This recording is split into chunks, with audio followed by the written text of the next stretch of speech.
वृक्ष का जीवन। एक छोटा सा गांव सुंदर था, जहाँ की नदी के किनारे एक छोटी सी झोपड़ी थी, जहाँ एक विशाल वृक्ष था। वहाँ के बच्चे हर दिन नदी के किनारे खेलते और मिलजुल कर वहाँ की हरियाली की सुंदरता को सभी महसूस करते। एक दिन एक नन्ही सी लड़की ने नदी में तैरने की कोशिश की।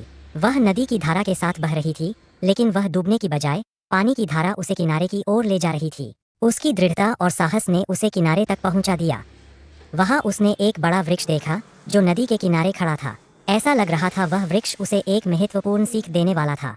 वह पेड़ जो बड़ी साहसिकता से नदी के किनारे खड़ा था, लेकिन उसका मूल मकसद नदी की धारा को रोकना नहीं, बल्कि उसे अपनी ऊंचाई और महत्व को बनाए रखना था।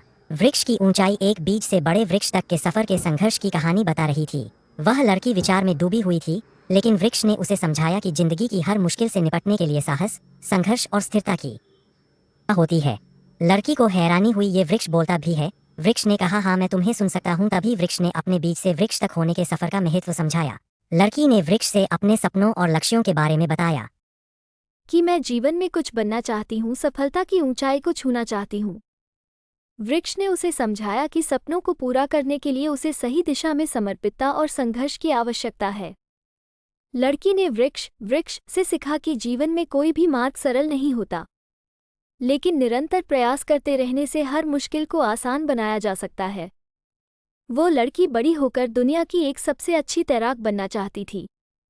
वृक्ष ने उसे समझाया कि हर कठिनाई से लड़कर ही हम अपने लक्ष्यों को प्राप्त कर सकते हैं। लड़की ने वृक्ष की सीख को अपनाया और उसने निरंतर प्रयास करके अपने सपनों को पूरा किया। इस कहानी से हमें ये सीखने को मिलता है कि जीवन में सफलता के लिए साहस, संघर्ष और स्थिरता की आवश्यकता होती है। हर कठिनाई को पार करने के लिए हमें अपने सपनों के प्रति समर्पित रहना चाहिए और निरंतर प्रयास करते रहना चाहिए। यही हमें अपने जीवन में सफलता की ऊंचाइयों तक पहुंचाता है।